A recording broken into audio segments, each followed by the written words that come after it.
Okay, so it's better now?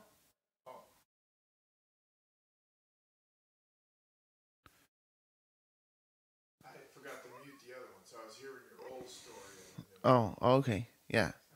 So okay. So Kunti revealed that she had the mantra, and Pandu said, "Well, if I'm going to have, children by the devas, the first one should be Dharma, because Dharma is the root of civilization." So they called on Dharma, who's also called Yama.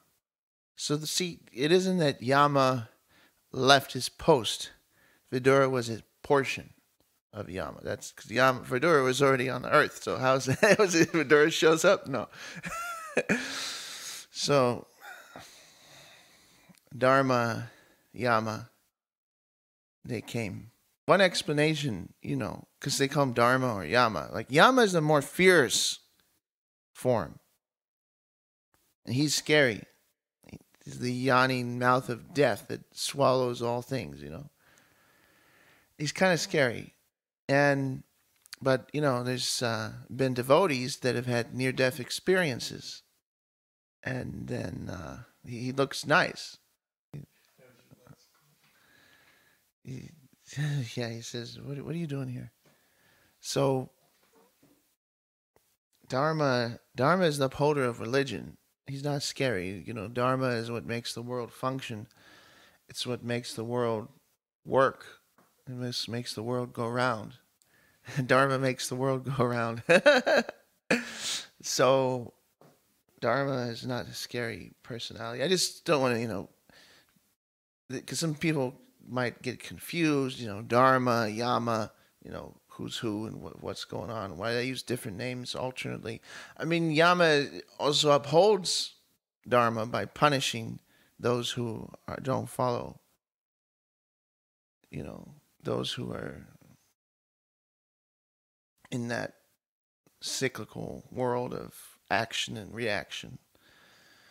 When you take on a guru or you get diksha, that ceases that world of karma, and vikarma and all that no more. It ceases, and everything that happens is Krishna. So that's a different story for devotees. We're a bit beyond that, in a sense. I mean, it's Krishna's interacting in our world. It's not these things of cause and effect. So then, to uphold the Dharma, he said we need strength. So first, she called Dharma. Dharma came. She gave birth to the son, Yudhisthira. In those days, they would give the name based on astrology. Yudhisthira means fixed in combat, steady. Yudha means war or fighting. Yudhisthira is fixed, and he was always fixed. Like his consciousness was solid. His mind was really powerful. And then, so they had the first son. Now, one is not enough. one is not enough. So they decided, Dharma is good, but to uphold Dharma, you need strength. So Vayu is the strong. She's the strongest. There was a contest of all the devas. They were saying, all the devas that inhabit the body. They're saying, which one of us is the most important? So different ones would lose their function, And the deva for the sight would leave, and then the man would be blind. And the deva for the speech would leave, and then he couldn't talk. And Vayu said, I'll leave, because he's the life heir, And then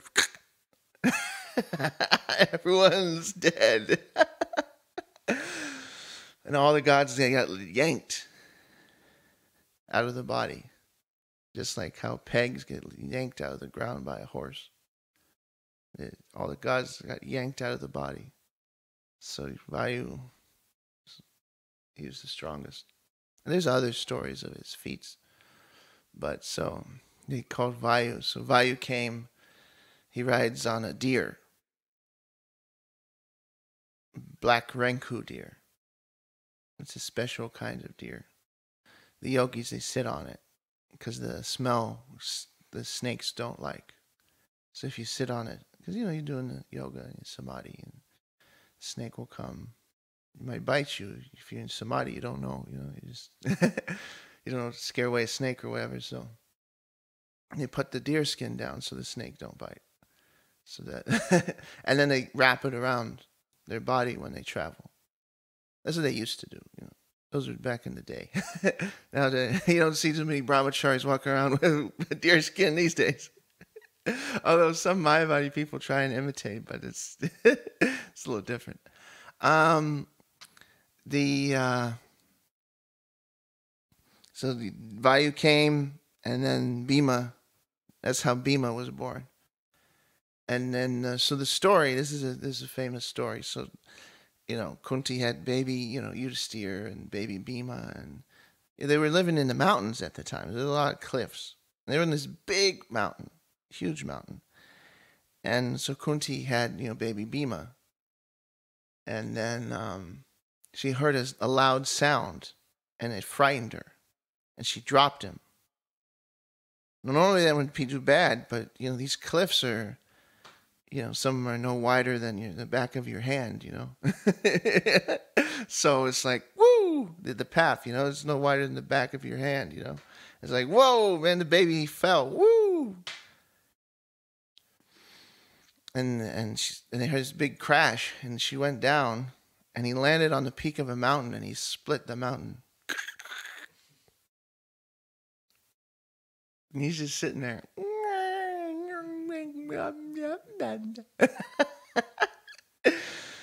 So that's Bhima.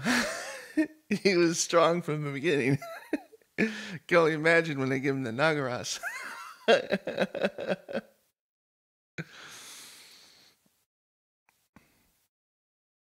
So then Pandu was thinking, and in the Mahabharata, the logic that he used. So we have dharma, and we have strength. So we need a devotee, someone who's a bhakta. So guess who he chose?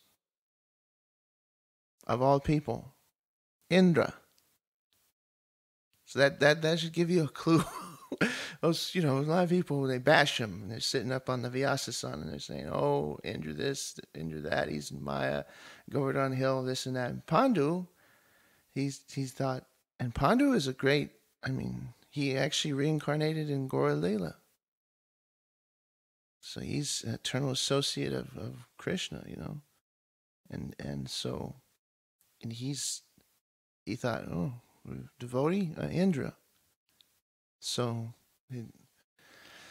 Indra is he's easy to please and hard to please at the same time. It depends. But they wanted to make sure. So what they did was they just to make sure, because they could summon him, but they wanted to get his good graces, let's say. So they did a vow that they would stand on one foot for a year and not eat stand on one foot and not eat during the sunrise, during the sun, while the sun was in the sky. For a whole year they did like that. And then they said the mantra, and Indra came, and he was very happy. So then he gave him a son, and he was so powerful. That's, when Arjuna was born, all the devas, they came. Arjuna is, he fought with Shiva. He's very powerful. So they said all these, blessings. All the devas came from the sky, and they said blessings and showered flowers, and said that he'd be a great hero and defeat all kinds of enemies and all kinds of things. And so that was pretty amazing, you know. And then Pandu went to her again and said, I want another. And Pandu went to Kunti again. He said, I want more. And she said, no, I won't do that again. So he said, okay, you teach the mantra to Madri. She's jealous, actually, because you're having babies, and she's not. And Kunti said, no, I won't give her the mantra. He said, fine, then call and then have the Deva go to her. He said, I'll only do it once. So she said, okay. So Madri thought, and she said, Ashvinis. Those are twin gods. Those two. They're the sons of Surya. There's a whole story behind them, but in brief, what it is Surya had a wife. The thing is that he was very bright. He's Surya, you know. He's like his effulgence was so bright that she was disturbed. So because she was a goddess, she separated her own self from her shadow, called Chaya. And he said, you stay with Surya, but he's too much for me. So she went and became a horse to hide from him. And so Surya had 2 children with her, Shani and Yama. Those were the children that he had with Chaya, with Shani and Yama. So they're actually both dark skinned because it was the shadow. And then the children that he had with his actual wife, she was a horse. So he actually changed himself into a stallion and came down because she turned into a mare. And so he became a stallion. And then what he did was he had Vishwakarma cut some of the flare off of him. So he was less bright. So apparently there was a time when the sun was, I think it was twice as bright. And then it got less. Now it's less hot and less bright than it was.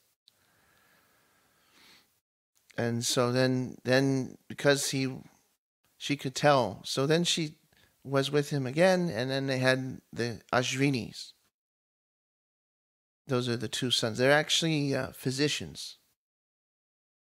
They're gods of medicine. But Ashwi means horse. That's why they're called Ashwini. Because she was a mare and he was a stallion when they had the children. So they're called Ashwini. And sometimes they draw them with a horse's head, but they're supposed to be extremely beautiful. And I don't know if maybe they sometimes they can take that form, but I don't think, you know, they always have a horse's head. So the Ashwinis came, and so then Madri had 2 sons, Nakula and Sahadev. So that's the 5 Pandavas: Yudhisthira, Bhima, Arjuna, Nakula, Sahadev. So they all had. Sahadev was the more Kshatriya-like. Nakula was handsome. Nakula thought he was the more beautiful of the twins. And Sahadev was very brave. One time, there's the story of Krishna and the Shishupal, right? So Shishupal, he's making fun of Krishna, you know, and Sahadev stepped forward, and he drew his sword, and he put out his foot. He was standing on one foot, and he put his foot out in front of him, and he said, "Anybody that doesn't agree with our choosing Krishna, you put your head, the end of my foot, and then so I can have a good way to cut it off."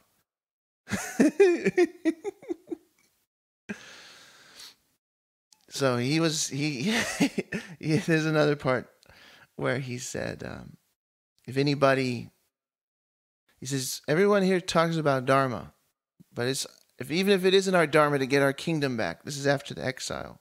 He said, everyone here is talking about Dharma, but even if it isn't the right to get our kingdom back, then to hell with that. We deserve our kingdom back, and I will go and get it even if it's against. See, he was passionate, Sahadev. So those are Nakula and Sahadev. That's how they were born, and all the Pandavas. So, they were raised there, and they grew for some time. There was, Nakula and Sahadev were kind of small, and Pandu raised them, all the boys. They would go travel around, and he kind of taught them Kshatriya things. I guess that's a good place to stop, right? Yeah, I think so. Because then there's how Pandu died.